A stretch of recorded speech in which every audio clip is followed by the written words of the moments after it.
కాబూలీ శనగల కుర్మా ధాబా స్టైల్లో చేసుకోవడానికి రాత్రంతా నానిన శనగల్లో ములిగే వరకు నీళ్లు పోసి రుచికి సరిపడా ఉప్పు కొంచెం పసుపు వేసి పట్టా లవంగా వేసి చక్కగా మెత్తగా ఉడికిద్దాం. ఎంత మెత్తగా ఉడికితే అంత బాగుంటుంది.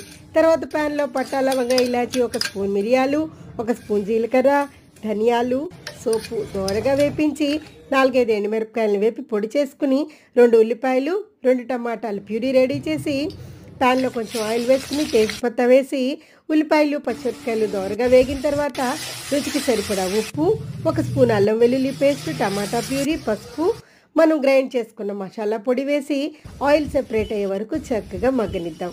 తర్వాత మనం ఉడకపెట్టుకున్న శనగలన్నీ వేసేద్దాం. వేపి దానిలో మనం వాటర్ని కూడా వేసేయండి, బలం కదా. దింపే ముందు 1 స్పూన్ పంచదార, 1 స్పూన్ ఆమ్చూర్ పొడి వేసుకుని లాస్ట్లో కొంచెం నెయ్యి వేసి కొత్తిమీర వేసి దింపేయండి. రోటీలో రైస్లోకి చాలా బాగుంటుంది.